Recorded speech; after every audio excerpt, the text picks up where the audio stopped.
selain daripada you just ajar bagi ilmu kan, tapi jangan lupa untuk inspire them. Kiranya macam dedahkan diorang pada scene marching band, GI tu apa, DCI tu apa, bagi diorang minat. Sebab bagi ilmu je takut nanti tak jalan.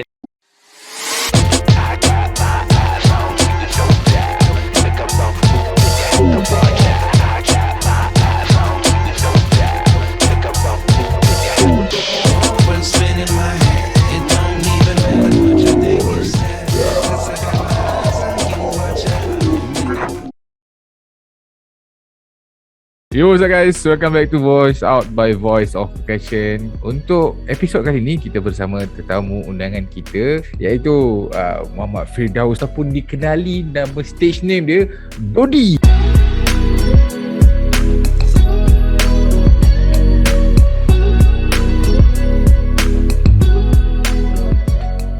Khabar Dodi? Khabar baik, Alhamdulillah. Macam mana sekarang? Duduk mana kat Perak kan? Sekarang kat Perak. Baru balik pada Shah Alam hari tu. So apa perkembangan terkini dekat Perak? Macam mana? Ni ada tengah buat apa-apa ke ataupun relax? Setakat ni kan tengah cuti SEM kan. So macam tak adalah buat banyak benda.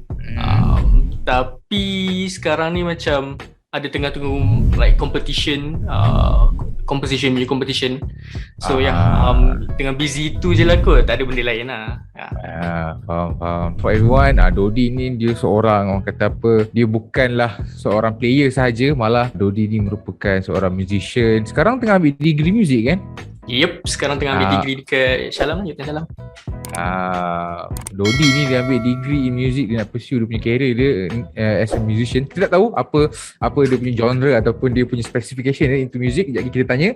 Tapi memang apa yang aku kenal daripada dulu ni, dulu dia orang yang buat lagu, dia lah orang yang sebut pasal lagu je Dodi. Lagu je Dodi je lagu. Apa ni? Betul lah. So we are glad to have you over here dekat Voice Out. Kita akan kata apa, nak sembang-sembang sikit lah, sembang santai. Untuk episod kali ni kita bawakan Dodi ni as a musician yang dia punya, orang kata apa, level dia adalah level instructor.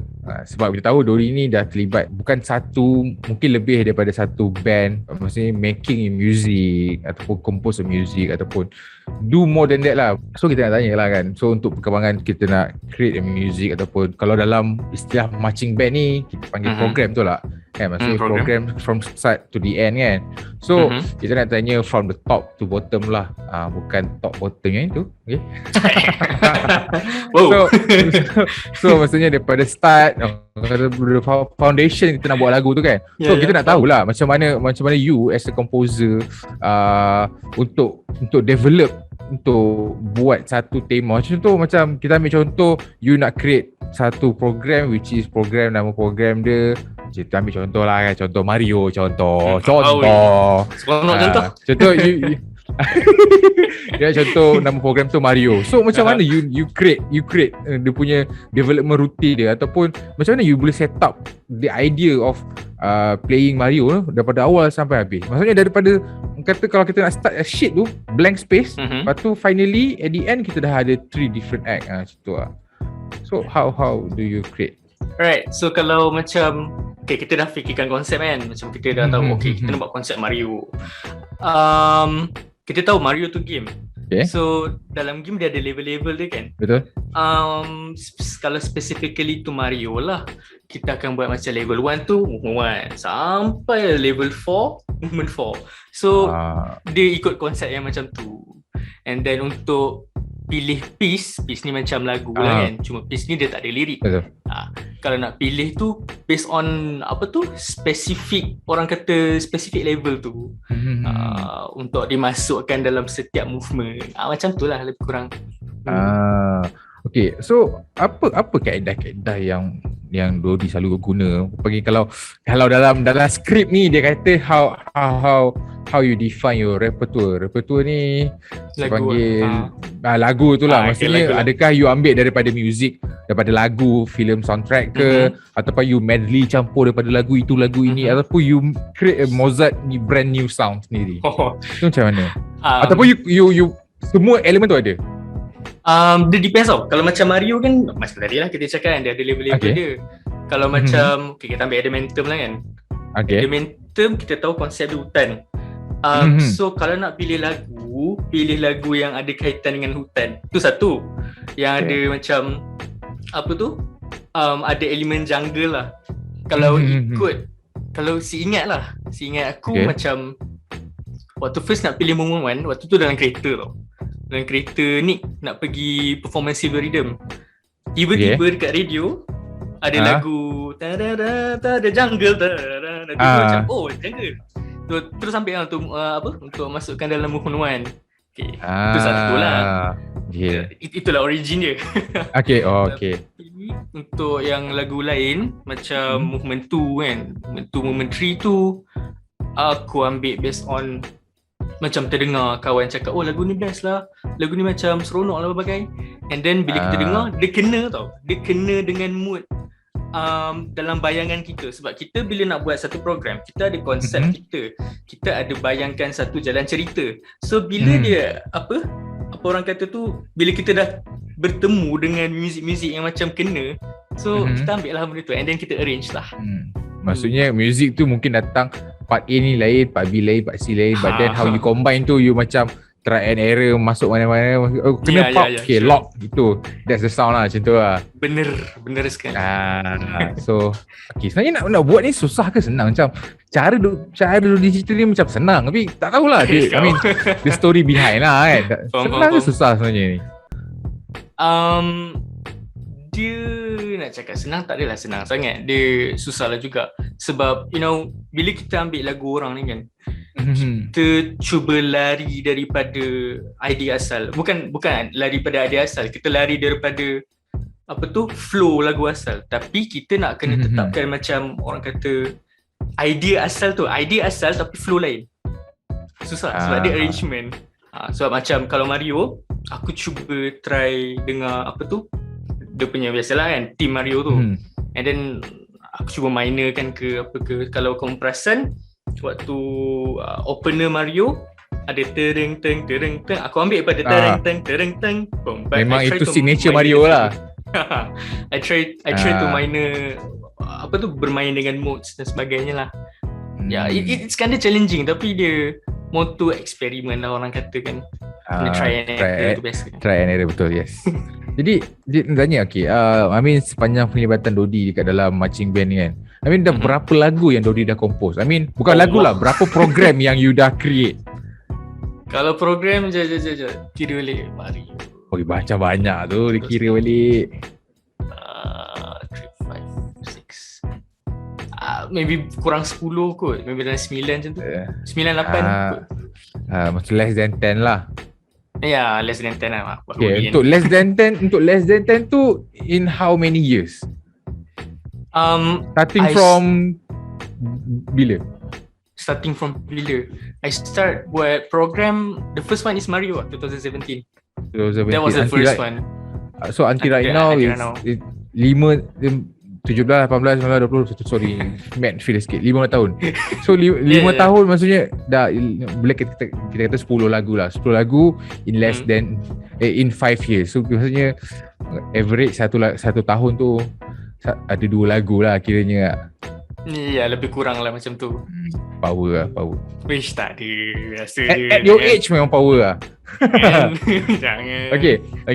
So sebab kita tahu Dodi ni orang yang create program kan. Kita nak tahu apakah sistem organisasi yang Dodi terapkan kat dalam team tu. Maksudnya dia ni kita biasalah dalam team tu kita tahu tak semua orang dia boleh main semua benda, especially bila kita kata datang daripada UiTM. Sebab kita tahu Dodi sini daripada UiTM kan. Sebab biasanya UiTM dia bukan macam sekolah ramai yang dah well developed kan. Cuma bila masuk U tak ramai lagi yang well developed. So kita nak pastikan yang semua band members ni dia ada satu learning curve yang efektif. Maksudnya semua orang boleh main benda tu, walaupun dia susah ke senang ke, tapi semua orang boleh main kan. Jadi macam mana sistem organisasi yang Dodi terapkan dekat dalam band tu sendiri? Adakah you amalkan top down, maksudnya kita ada atas band director dan sebagainya dan turun bawah sampailah anak-anak dia, ataupun Dodi ni macam Syamsul Yusof? Syamsul Yusof ni Faham tak maksud Sony apa? Dia lah director, dia lah pelakon, dia lah penerbit, dia lah suara latar, dia lah orang yang create VFX dan segala. So maksudnya he do everything. So Dodi punya macam mana? I mean, you punya style lah untuk organisation yang you pernah, yang pernah berada dekat dalam tu. Yang berada, selalunya kita akan stick pada top down. Kiranya dia ada percussion director dia ada technical team dia yang battery saja, beat saja, CG saja kan. Dia kalau aku stick pada top down. Kiranya dia ada production director dia ada technical, battery, front ensemble, CG, and some band dia ada benda-benda lain lah macam brass dan sebagainya. Kalau aku stick to top down, tapi kalau ada macam peluang di mana kita nampak macam kita music arranger, tapi kita ada pengalaman as visual designer, ataupun kita pernah buat formation waktu kat sekolah, which aku ada pengalaman. So bila ada lopong-lopong yang aku rasa boleh diisi, aku akan cuba untuk approach orang yang berjawatan dekat spesifik jawatan lah kan. And then aku macam bagi idea apa kita buat visual macam ni, ataupun formation tu aku betulkan balik ke apa ke, sebab yalah kita kongsi ilmu kan. Tapi kita stay to top down. Kiranya dia ada organisasi dia, tapi kalau ada kelopongan, kalau ada macam kita boleh orang kata feel benda ni, so we do it lah. So tak pernah jadi Syamsul Yusof tak ada lah. Penat man nak buat semua benda, tak mampu. Betul. Tapi Dodi rasa ada tak orang yang macam tu? I mean, in terms dalam band sendiri, marching band, ada ke orang yang macam tu? Ada, tapi dia punya keberhasilan tu maybe takkan sebesar ataupun takkan setinggi macam orang yang bekerja bersama-sama. Sebab band ni, kalau you betul-betul nak ni kan, betul-betul you nak power, betul-betul you nak maju, dia kena ada ramai orang. Tengok Asma, okay fine, dia ada kepala dia Mr. Tang, tapi instructor dia pada Thailand, banyak Thailand lah kan, yang untuk saja, untuk set instrumen. Benda tu penting untuk maksudnya bukan Mr. Tang sajalah yang handle budak-budak ni, ada lagi dia punya sub bawah dia lah. Yes. Tapi ada je yang bekerja seorang, cuma maybe dia takkan dapat high results lah. So aku pun dengar daripada kawan aku budak semua, so macam dia cerita, kami ada instructor siam pada ni untuk percussion. Faham. Alright. Waktu Dodi dekat Arau dulu kan. So kita nak tanya lah, bagi semua orang tahu, Dodi ni dekat waktu FRP dulu adakah Dodi ni seorang mastermind ataupun game changer? Mastermind ni maksudnya dia yang idea dia semua datang daripada Dodi, ataupun Dodi ni hanyalah game changer. Maksudnya you improvise things yang ada. Kalau aku personally, aku rasa dekat FRP lah. FRP aku game changer. Sebab for me, mastermind is Mr. Game lah kan, Pisana Yudi. Dia mastermind, dia ada banyak idea dia kan. Aku sebagai orang yang meneruskan apa yang dia ajar, and then untuk develop skill budak-budak waktu dia tak ada. Sebab back then 2017, game hanya ada dekat Basic Camp. Kamu tahu kan, Basic Camp dengan Camp Last kan. So in between that, I am the game changer lah. Tapi kita berbalik kepada tadi yang kita cakap pasal satu band tu, dia takkan macam mana nak cakap, dia susah lah untuk seorang tu bekerja. So game changer dekat FRP tu banyak je, ramai sebenarnya. Kalau me myself, maybe I take the whole ensemble, tapi kita ada pedot untuk take over snare, kita ada Abu untuk Mr. Kamu sendiri pun ada Japi sekali dengan Zana. Janganlah sebut benda tu, malu lah kita. Ancient lah bang. Lepas tu Afiq CG tu. So game changer lah tu. Okay. Ini soalan ni dia macam paradox sikit lah. Tapi kita nak tahu lah kan, untuk perspektif dengan orang kata perspektif Dodi ni kan, mana satu yang datang dulu? Nak buat lagu, music ataupun formation? Waktu kita nak create program ni. Kadang ada tak boleh nak cakap. So kalau Dodi punya perspektif macam mana? Kalau aku punya perspektif, music come first. Sebab Music. Okay. Sebab dia formation dengan visual ni, dia macam satu medium untuk convey message dalam music. So music tu kena ada dulu. And music tu pun ada macam rancak dia, ada dia punya soft dia. So formation dengan visual kena ikut, sebab dalam pemarkahan kita ada music, visual dengan general effect. General effect ni dia relation antara dua-dua. So music agak penting sebenarnya. Lepas tu baru diikuti oleh visual and formation. Dia ada 4 caption. Music, music ambil kau. Music, visual, music effect dengan visual effect. Okay, dua-dua. Empat ni semua 25. Tu untuk WGI. Tapi kalau DC I'm not very sure. Tapi rasanya music dia lebih sikit, 30, visual 20, macam tu lah. Dia bukan sama lah. Dia tak ikut standard dia sangat. Dia macam tak ikut standard. Okay. So after let's say lah you dah habis create satu program kan, program for 2021 let's say lah kan. So adakah Dodi akan revise balik the pre-post process, maksudnya sebelum kita nak transfer pergi dekat player, adakah Dodi akan revise balik mengikut judging scheme? Maksudnya you akan play the whole track mengikut judge punya scheme lah. Orang panggil apa, kalau family orang panggil the boxes. The boxes, yeah. So kalau anda kata kalau benda tak mengikut you punya tak mengikut kalau boxes dia rendah kan, so how do you estimate the final draft? I mean, yelah, kalau benda tu tak okay, kita nak make it better kan. So macam mana benda tu? Adakah you mengikut, senang cerita, adakah you mengikut the box ataupun tak? Selalunya tak. Selalunya I akan macam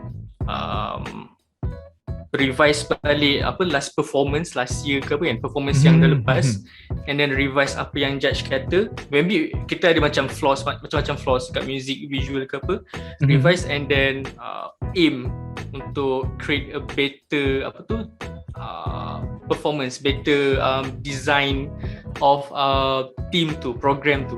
So what I did is revise past performance, tapi bukanlah revise saja. Mestilah kita kena fokuskan, okay, music dia macam kurang dekat mana, and then visual dia kurang dekat mana, general effect kurang dekat mana, then baru kita macam make the program better lah. Okay, let's say you are composing for a new group ataupun new band kan. Adakah Dodi akan gunakan akan menggunakan teknik yang sama, which is akan evaluate the past years punya program, ataupun you akan create new based on current punya expertise? So macam mana? I mean, kalau for new band lah, let's say. Kalau new band mestilah dia macam tak ada masuk competition lepas kan.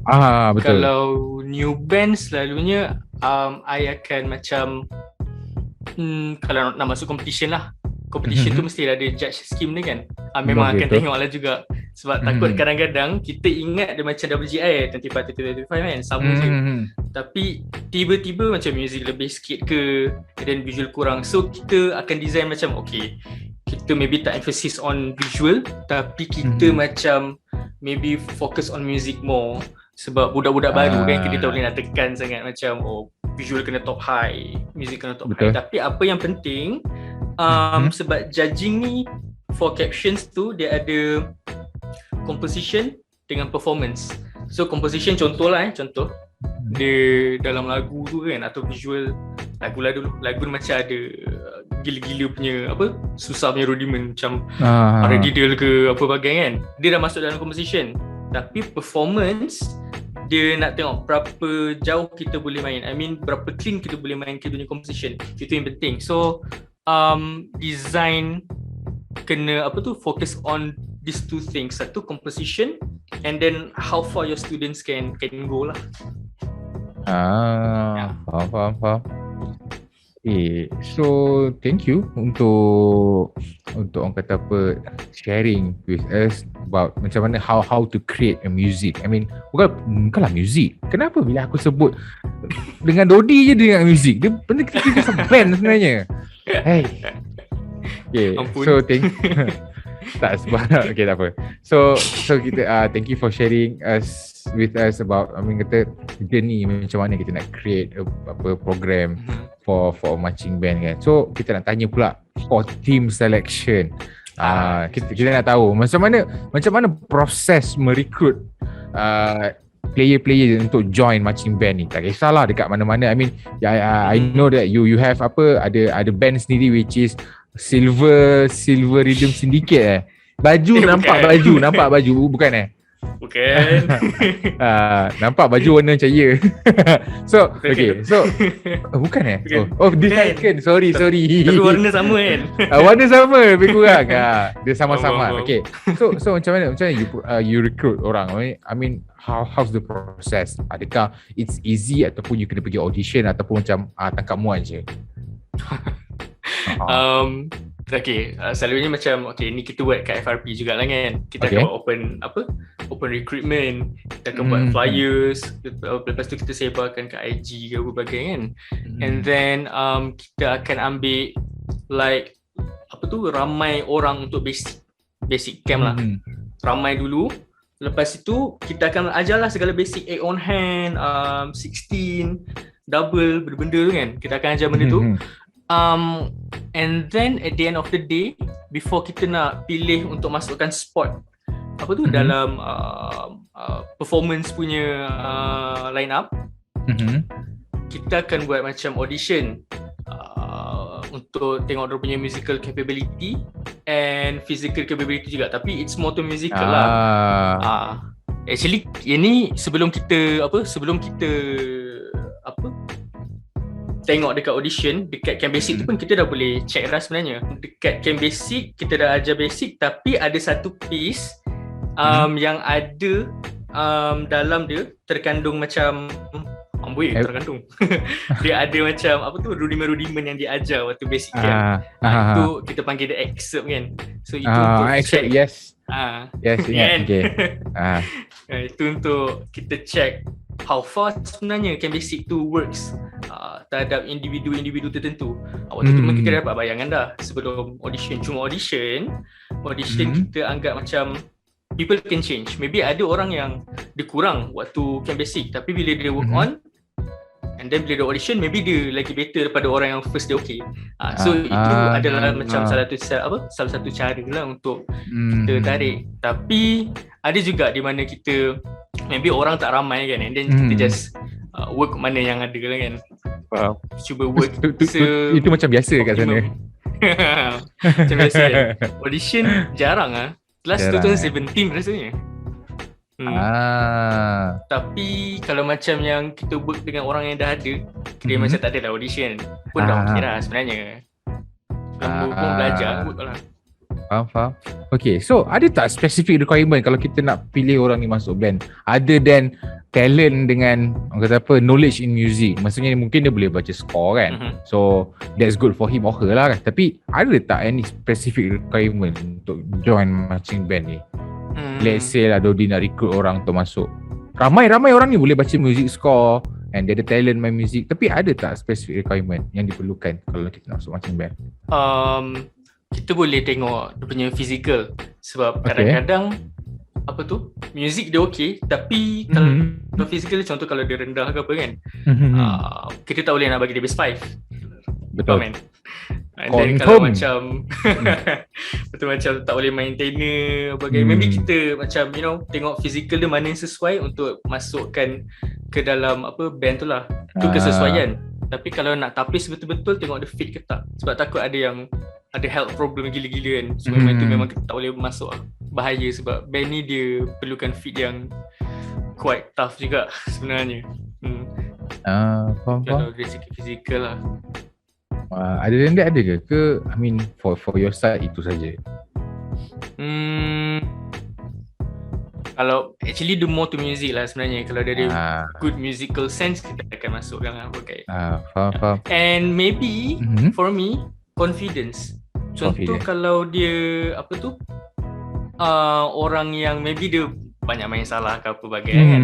Tapi kalau dia confidence, dia tak takut-takut, dia boleh move forward. So I will take orang yang more confidence untuk masuk main line.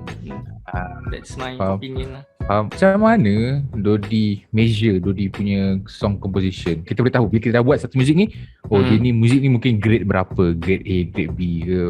I mean, kita boleh letakkan sendirilah kan. So macam mana you measure the level of your own song? Ataupun kalau maybe dekat you punya lagu, you found out ada weakness spot dekat dalam certain parts kan. So macam mana? Kalau nak bagi grade dekat lagu ni kan, dia kalau standardnya dia ada standard tertentu macam orang selalu pakai. Ada American concert band grading standard ke apa ke, macam tu lah. Dia ada five standard lah, biasa lah kan. Dia ada punya spesifikasi dia. Tapi kalau me myself, aku selalu ambil ni KCDBR's punya standard. Kalau KCDBR's, kalau kamu tengok dekat freedrumlinemusic.com, dia ada macam lagu ni grade 1 macam ni, 2 macam ni, 3 macam ni. Kalau ikut standard dia, grade 1 macam dia banyak single note, banyak single dia tak ada double lah. Bila masuk dekat level 2, dia macam ada double sikit, ada banyak main accent yang macam a bit variety sikit. Tapi bila masuk dekat grade 3, dia tambah sikit triplet diddle, and then some basic flam. Flam biasa, flam accent bagai tu kan. Bila masuk grade 4, dia advance lah, macam dia masukkan cheese ke apa ke, and then tu ada paradiddle ke, itu 4. Kalau 5 dia hybrid, orang kata hybrid lah, dia macam paling susah lah. Tapi kalau yang I did dekat FRP, ini games juga ajar lah, dia ada 2.5, dia bukan 2 saja. 2.5 masuk. Grade dia. Grade. Kalau macam kan tu kan tadi aku cakap dia double kan. Betul. And then macam dia tak adalah sampai triple diddle ke apa, tapi kenapa 0.5? Sebab dia main execution macam mana yang agak berbeza dekat bass drum, sebab bass drum dia dah sampai macam ada 30 second kan, 30 second, 16 so dia macam level up sikit lah grade 2 tu. Maksudnya dia level tu dekat section certain section je lah. I mean bukan semua yang upgrade ada satu je. Ya. Dia kira macam kalau kita nak upgrade, kita nak modify kereta tu, kita upgrade dia punya spoiler je. Depan kita biar macam tu lah. Bener. Dia bukan buat semua lah. Dia macam tu lah. Faham? Okay, so boleh tak Dodi ceritakan sikit macam mana you punya reference untuk compose lagu? I mean how do you do the beat making concept ke, ataupun biasanya you reham ke, and then macam mana Dodi avoid tutti in your piece? Tahu tutti tak? Avoid tutti, I mean macam more like repetition lah. I mean repetition kat dalam satu music tu. And so macam mana, ataupun kita nak mengelakkan repetition bars kan. Biasa kalau dalam lagu-lagu komersial memang banyak repetition kan. Tapi kalau dalam program sendiri di marching band, kita nak elakkan benda tu kan. So nanti dia tak dia nak cakap lah, dia cakap tak kena lah macam tu lah. So how you avoid benda tu? Okay, kalau selalu dalam marching band, dia bukan macam pop. Kalau pop kan macam kamu cakap tadi lah, dia ada ulang-ulang kan. Kalau marching band, for me, kalau tak nak bagi banyak ulang-ulang, kena cedok banyak idea. Contoh macam kalau aku sendiri, aku selalu refer classical. Macam classical music tu kiranya macam mana dia gunakan arpeggio, dia susun macam mana. So kita ambil konsep kat situ. And then I ambil juga daripada world music. World music ni maksudnya macam music pada India kan, India, Arab, masukkan dalam dalam program lah. So adalah variety of idea. Tak adalah kita nak ulang balik. Sebab bosan lah kan. Lagipun it's not marching style untuk kita ulang dia tu. And then untuk reharmonization, more tu kalau arrangement lah. Kalau arrangement ni kan ada certain melody ni kan, and then maybe you experiment some chord progression, like you ubah some chord progression untuk tak bagi dia bunyi sama. Tu kalau nak jawab reharmonization lah kan. Dia main dengan chord je. Yeah, some kind chord and then arpeggio pun dia main juga kadang-kadang. Itu trik dia. Ah. Tadi Dodi dia cakap pasal apa, kita ambil banyak elemen world music kan. So macam sebenarnya nak cerita lah, this is my personal preference lah. Ada satu part lagu 2019 untuk 2019 Dodi buat juga untuk Arau. Ada satu part tu tak tahu yang tu movement berapa, tapi part tu yang dia macam muzik apa Farah Tom tu teng teng teng teng teng teng teng teng teng teng, yang macam dia tiba-tiba macam what the fuck, kau bawa masuk singa mumia tu apa kan. Bawa masuk piramid lah. Dia macam tu lah, dia macam tiba-tiba tapi kena macam tu lah. So I get the idea lah. Tapi itu very nice concept lah yang tu. Arigato. Itu my personal lah. Lain mungkin yang lain lah, tapi just great touch lah. How's the process untuk create? I mean from the start to the end. Apakah pendekatan yang digunakan oleh Dodi untuk pastikan yang your team ni sebenarnya macam dia boleh, you target your team ni akan achieve at least silver medal. So apa dia punya proses tu, apa pendekatan yang Dodi gunakan so that your team boleh achieve that silver tu? Kalau secara generalnya, I akan buat weekly ataupun daily lah, plan macam apa benda nak achieve minggu ni, apa benda nak achieve hari ni. So kita boleh in timeline untuk dapat target kita.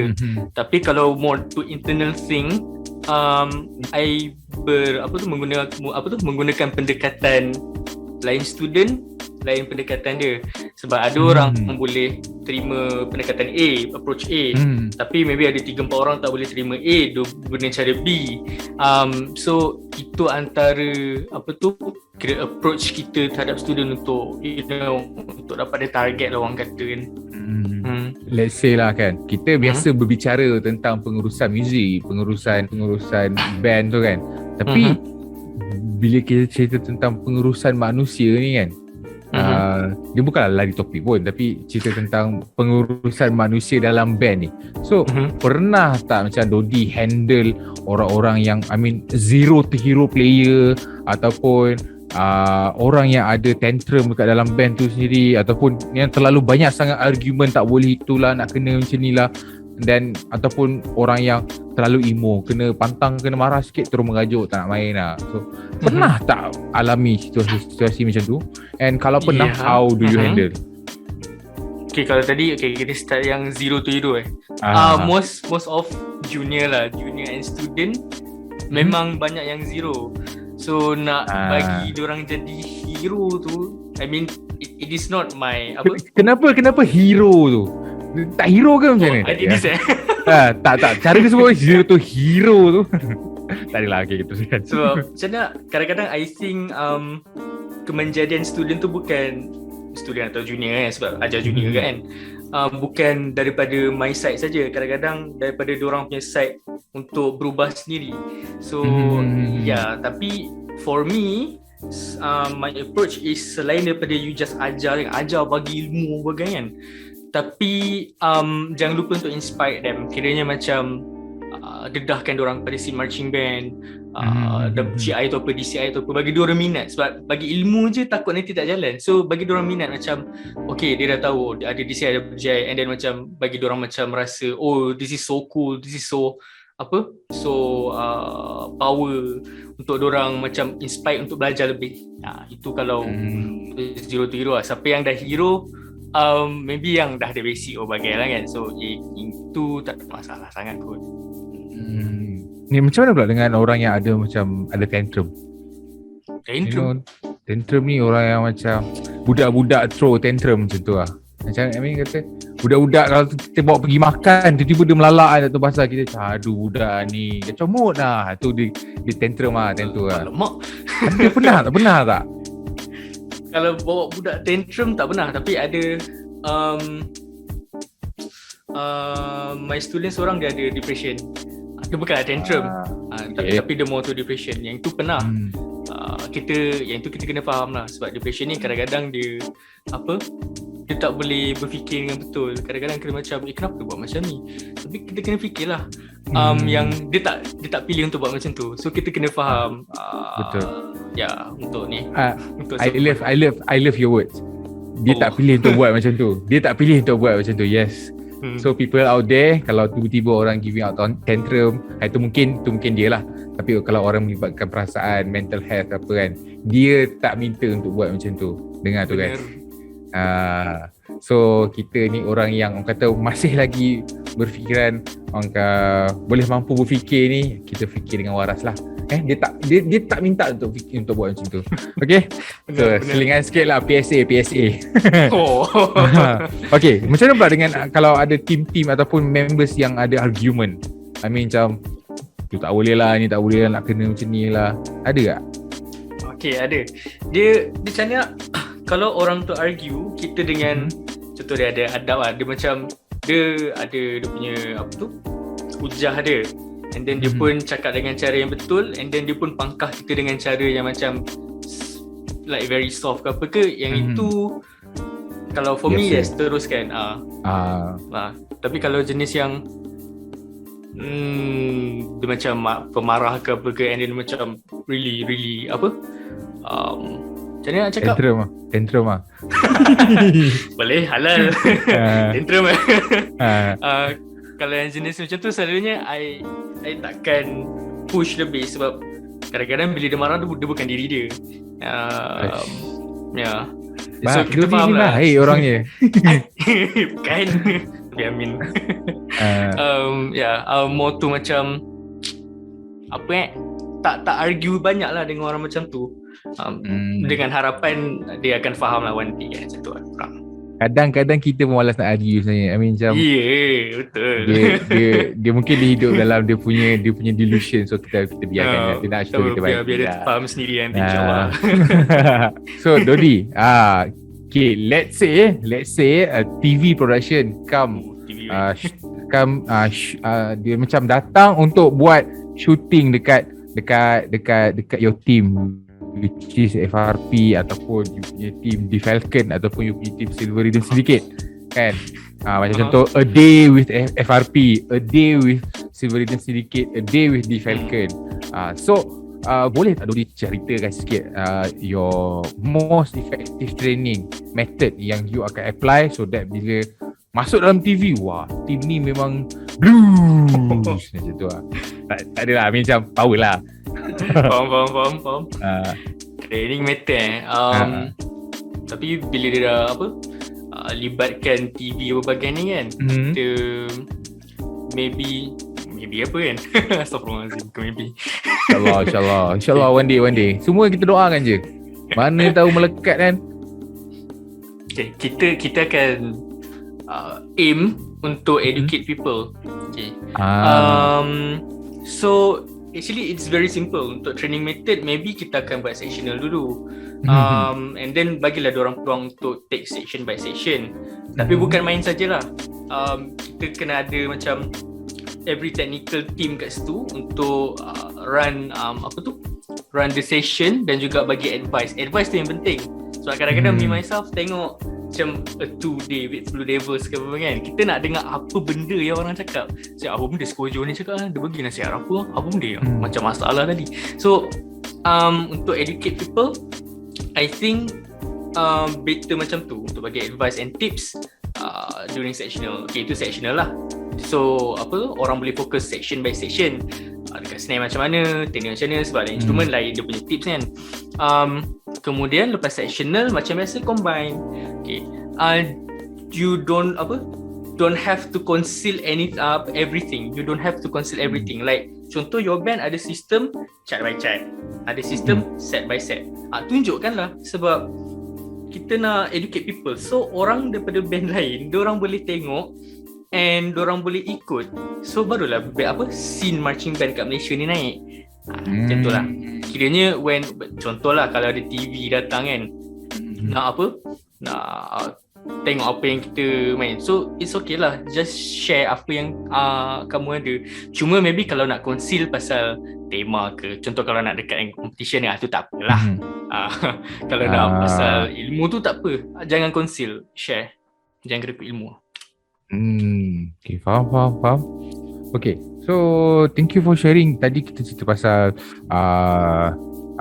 tadi kita dah cerita sebelum macam mana kita nak create a program. So during the creation of the program, so sekarang ni kita boleh kata postmortem lah kan.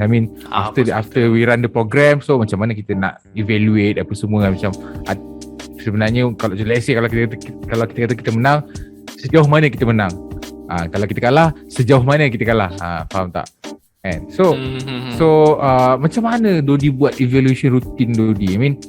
Contoh kita kata contohlah let's say Dodi main untuk FRP 2016 main kan? Main. Let's say main 2016 untuk first year 2016 menang ke tak? Tak ingat lah. Nombor 2. Okay, let's say menang nombor 2 kan. So how do you evaluate that 2016 punya program? And then masuk 2017 Johan, okay, you evaluate macam mana pula 2018 main lagi Johan lagi. So how do you evaluate benda tu? Ataupun macam you dah habis program dah, that's it, kita fokus next program pula. Kalau yang jenis ni, kalau evaluate kalau dah habis program, contohnya dia dah habis movement 1 sampai 4 dengan visual dan berbagai, tapi belum competition lagi. Kalau yang belum competition lah, maybe like 1 week before ataupun 5 days before, every time rehearsal kumpul, lepas tu sembang lah, cakap macam apa tu, kita ada kurang kat sini, and then kita nak naikkan yang ini. Yang ni alhamdulillah dah makin better. Itu that kind of evaluation. Tapi kalau dah habis competition, kalau for me lah, I don't do evaluation tu right away after competition. Sebab I think student mesti macam nak let dia dah habis sebagai kan, balik rumah sebagai, and then relax lah. Tapi it is useful kalau evaluation tu kita bawa kepada next season. Lepas tu barulah ada on mood macam kita kurang macam ni tahun lepas, ataupun season lepas kan. So barulah dia macam okay, kita kena work on that kind of flaws, orang kata. Kita tahu 2017, 2018 FRP Johan back to back kan. 2017 Mario, 2018 ada momentum. Tapi sebenarnya 2019 menang lah kan. Kopana. Tapi time tu tak ada penglibatan Dodi as player lah kan. So untuk maknanya sewaktu Dodi jadi player 2017 2018, walaupun FRP champion, tapi show mana yang Dodi rasa yang UiTM tu patut layak untuk menang? Kita rasa ada lagi orang lain better daripada kita, tapi kita menang pula. So untuk 2017 2018 tu Dodi rasa ada tak UiTM lain yang sepatutnya menang over UiTM Arau ataupun FRP? Kalau 2017 I think Arau apa tu, qualified lah untuk menang. Sebab kita macam tengok level kita kan sebenarnya. Macam composition, and then playing pun, and then waktu final, bukanlah final sebab dia satu session je kan, waktu D-Day lah orang kata kan, pun kita perform okay juga. So macam alhamdulillah memang expect untuk menang. Tapi 18 saya I think dia punya saingan dia sangat power lah. Oi ya Allah. So macam mana tu? 18 mula rasa macam kena makan kau.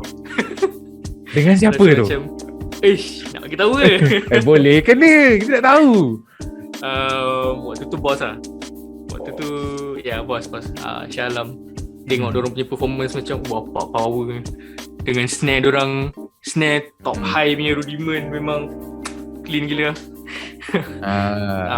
Tapi itu yang yang I rasa waktu tu lah. Antara kesemua program yang Dodi pernah create, mana satu yang menjadi karya teragung? Macam memang you're very very very very very masterpiece lah. Karya teragung ada tak agung sangat, tapi for me mana yang rasa macam okay. Sekejap pilih tu. Maybe ni kot, yang baru, paling terbaru, dekat UiTM Kedah, 1511. Yep. Yang masuk untuk pertandingan ni Purpose for Front Ensemble punya ni lah, team. Sebab dia bukan macam marching punya style, tapi dia macam more to soundtrack. Musical. Ya, macam soundtrack movie ke apa bagai. Dia tak technical. Dia tak se-technical macam marching pieces. Cuma kat situ I explore many things like, yelah kita kekangan kan, kita tak ada instrumen. Betul. Kita guna macam baldi. Perasan benda tu. Kuali ada ketuk segala benda yang ada. Lepas tu ada apa tu? Guna penyiram pokok untuk bagi ada sound air bagai. So nice. For me maybe sebab tu kot. Dan ada berbagai efek dalam satu lagu. Betul faham. Biasanya kalau dalam satu lagu ni dia ada 1-2 efek je. Tapi macam dalam Dodi punya lagu tu macam almost everything is sound effect. tapi kalau sedap tak ada masalah, no issue pun. As long as kalau kita dengar ada macam lagu, still it's a song. Betul tak? Betul. This is more like general questions for you lah kan. So sepanjang Dodi dekat FRP, I think 3 years just 3 years kot. So dalam 3 years tu Dodi mesti I mean antara orang-orang penting dalam FRP kan. So jadi kita nak tahu lah, mungkin Dodi boleh cerita sikit berdasarkan pengetahuan Dodi lah, berapa bajet tahunan untuk bajet tahunan FRP untuk DC sebenarnya. Maksudnya untuk bajet tahunan ni mungkin dia merangkumi semualah, starting daripada basic camp ataupun basic camp dan juga camp yang seterusnya, ataupun ada special bajet untuk instruments baru ke apa ke kan. So macam mana dengan bajet FRP, bajet tahunan FRP ni? Okay, sebenarnya tak pernah ingat, tapi ingatnya lah. Rasanya satu camp dalam 3,000 ke macam tu. Sebab dia cover camp makan. Dia cover makan student kita. Student pula lah. Cover makan ahli kita. And then accommodation college semua. Instructor, yes. And then flight lah apa kan. And then payment dia mengajar. So adalah dalam 3,000 kot satu camp. Flight maksudnya time tu pakai instructor luar lah. Instructor luar lah. So dia bukan naik train lah. Dia train 2016 17 dia naik apa? Dia minta untuk naik flight sebab dia kata dekat selatan Thailand tu macam ada problem ke apa ke, bahaya lah kan sebenarnya.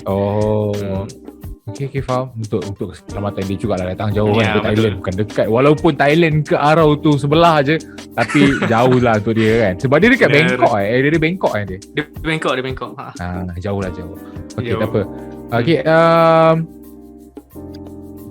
sebab kita tahu Frostbeat Regiment Percussion ataupun dikenali sebagai FRP ni, dia ditubuhkan waktu zaman-zaman Dodi first time masuk kan. I mean you punya involvement kan. I mean starting in early journey tu Dodi ada lah sewaktu nak menubuhkan FRP ni kan. Jadi mungkin Dodi boleh cerita sikit inspirasi mana datangnya nama Frostbeat Regiment Percussion ni, ataupun orang lain yang create tapi you tahu sejarahnya. Sebab kita tak tahu kan. Apa yang aku tahu, FRP dah tukar nama, which is Frostbeat Regiment Bugle Corps something. So dia nama dia dah lain, dah bukan Regiment Percussion. Jadi betul. kita nak tahu sejarah nama Frostbeat Regiment Percussion ni. Okay, Frostbeat ni dia bukanlah ditubuhkan, dia rebranding lah. Sebab sebelum tu dah ada lah Temperless Percussion kan. Dia rebranding 2015. Waktu tu ISM 1. Senior waktu tu Afiq, Mirul, Mamu, itu zaman dorang lah. Waktu tu baru tukar nama tu Frostbeat. Nama Frostbeat tu dia diambil daripada Tengku. Kenal Tengku tak? Tengku Base 4. Tak kenal kan? Sini lama kan? Okay. Macam tak pernah jumpa. Dia peminat Phantom Regiment tau. Tahu Phantom Regiment kat DCI? Phantom Regiment bukan tahu. Okay. So dia macam kalau macam aku Blue Coats, aku suka Blue Coats, ada orang suka Blue Coats tapi dia suka Phantom Regiment. So dia ambil Regiment tu daripada Phantom Regiment. Tapi yang Force Speed tu tak tahu datang daripada mana, tapi memang daripada dia juga. So jadi Force Speed Regiment. Sebelum segame menapak dekat UiTM Arau, kan? Siapa instruktor untuk FRP waktu itu? Okay, sebelum segame kita ada Selong sekarang dia mengajar UiTM Perak. Sempat jumpa dia akhir 2015 je sempat jumpa. Lepas tu waktu 2016 dia macam ada problem sikit, so dia tak boleh datang. And then waktu tu lah decide untuk ambil game. Sebelum tu dia mengajar. Okay, Selong tadi nama dia? Ya, Long Morris. Morris Long okay, Selong ni dia daripada Thailand Thailand juga. Okay, so bila nak tanya lah, kenapa UiTM Arau ataupun Force Speed Regiment Percussion ataupun FRP ni dia memilih untuk panggil instruktor daripada Thailand? Tak cukup ke dengan instruktor kat Malaysia ni? Kalau yang itu saya ingat lah sebab dengan cerita daripada Abang Husaini. Lead band director kan. Dia sekolah dia apa tu? Kesah memang dia ambil Siam lah kan. Ambil Thailand. Betul. So dia memang ada connection dengan Thailand dan sebagainya kan. So bila dia dah masuk dekat Perlis, dia cuba untuk ambil Selong dulu. Sebab Selong tu actually instruktor dekat sekolah dia. So dekat macam, sekolah lama dia kisah tu Okay. So dia ambil inisiatif untuk ambil Selong untuk ajar dekat FRP. So maksudnya untuk segame pun datang daripada dia jugalah. Segame approach sendiri. Macam dia punya idea. Tapi macam nak cakap. Maksudnya you guys yang player ni yang jemput panggil dia. Ya. Maksudnya memang dia orang tak maksudnya kiranya segame tak kenal pun korang lah waktu at that time. Cuma dia kenal Pedot je lah. Sebab Pedot student dia waktu sekolah dulu. PFS. Yes. PFS. So daripada situ macam So kiranya Pedot panggil segame bukan juga? Tak. Macam kebetulan ada Pedot dalam tu. Kebetulan Pedot. And then it was me yang WhatsApp Facebook waktu tu.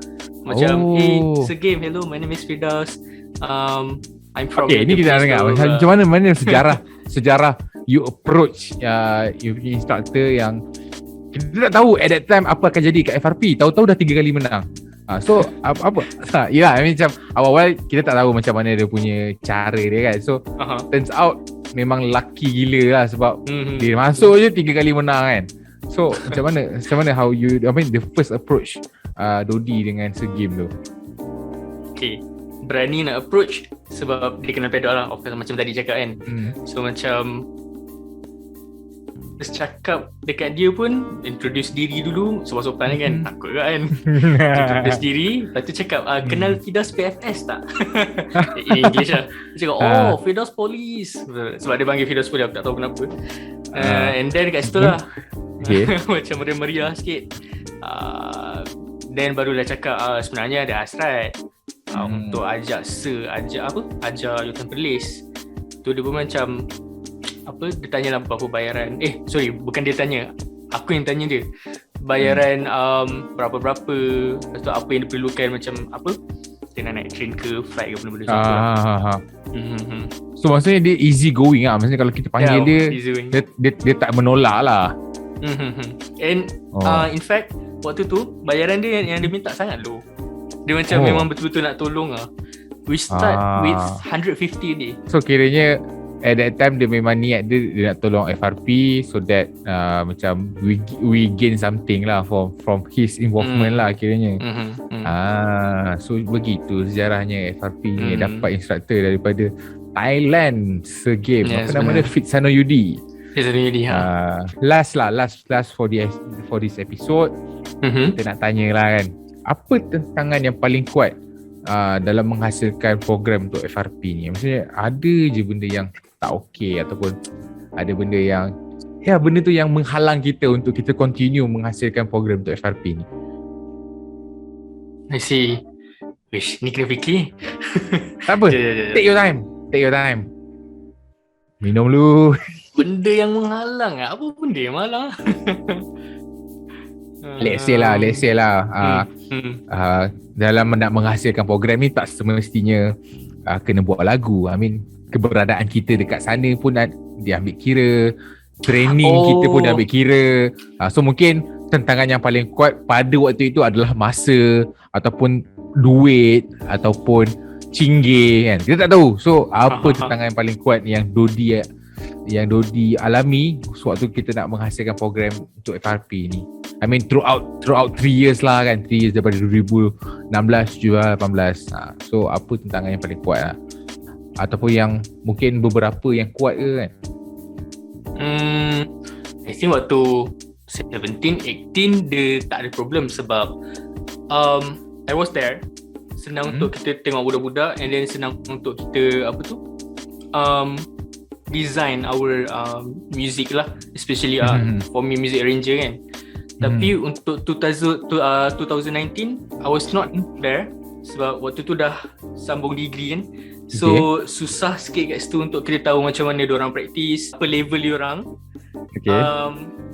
And macam mana kita nak design kita punya lagu. So kena banyak ni lah contact from jauh. So selalu banyak contact game sebab kadang-kadang game dia turun, bukan kadang-kadang lah, all the time lah kan. Waktu 2019 tu dia turun. So banyak tanyalah, kalau main Dodi macam ni boleh ke tak, kalau tulis-tulis macam ni budak-budak okey ke tak. Lebih kurang macam tu lah. 2019 it's a bit hard for me lah.